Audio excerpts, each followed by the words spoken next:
మరోసారి జగన్ పై PCC chief Sharmila విమర్శలు గుప్పించారు. జగన్ తన టార్గెట్ కాదని, వైసీపీ జోలికి వెళ్లాల్సిన అవసరం తనకు లేదని స్పష్టం చేశారు. నా జోలికి వస్తే అఫెన్సివ్ గేమ్ ఆడడం తనకు తెలుసంటూ షర్మిల ఫైర్ అయ్యారు. వైసీపీ నేతల్ని కుక్కలతో పోలిస్తే కుక్కలు బాధపడుతున్నాయంట షర్మిల ఎద్దేవా చేశారు. మొరగడం కుక్కల నైజమని, కుక్కలు అని వెంటే అంటే వైసీపీ నేతలే భుజాలు తడుపుకుంటున్నారంటూ సెటైర్లు వేశారు. మీరు కుక్కలో పిచ్చి కుక్కలో నాకు తెలియదంటూ ఫైర్ అయ్యారు. అరటి రైతుల పక్షాన ప్రభుత్వాన్ని మాత్రమే ప్రశ్నించానని చెప్పారు. గత ఎన్నికల ముందు పులివెందుల్లో హడావిడిగా కోల్డ్ స్టోరేజ్కి జగన్ రిబ్బన్ కట్ చేశారని, కోల్డ్ స్టోరేజ్కి పెయింట్లు వేసి ఎన్నికల స్టంట్ ప్రదర్శించారని షర్మిల ఆరోపించారు.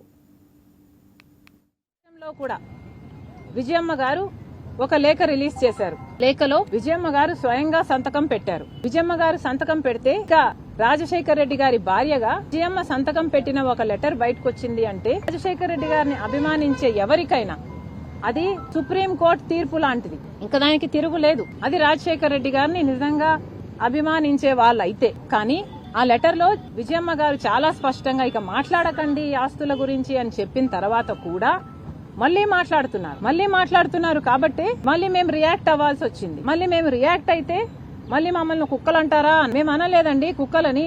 మేము అన్నదల్లా విజయమ్మ గారు చెప్పిన తర్వాత మాట్లాడకూడదు, డీసెన్సీ ఉన్న వాళ్ళెవరు, మేము మాట్లాడము అని చెప్తూ మీరు ఇంకా మాట్లాడుతూ ఉంటే ఇక మొరగడం కుక్కల నైజం అనుకోవాలి అని మాత్రమే నేను అన్నా. అంటే మీరే కదా భుజాలు తడుముకుంటున్నది, మేము కుక్కలమని మీరే అంటున్నారు. మరి మీరు కుక్కలో పిచ్చి కుక్కలో మాకు తెలియదు. పొద్దున ఎవరో పాడ్కాస్ట్ లో ఒక చిన్న కామెడీ ఏదో చూపించారు.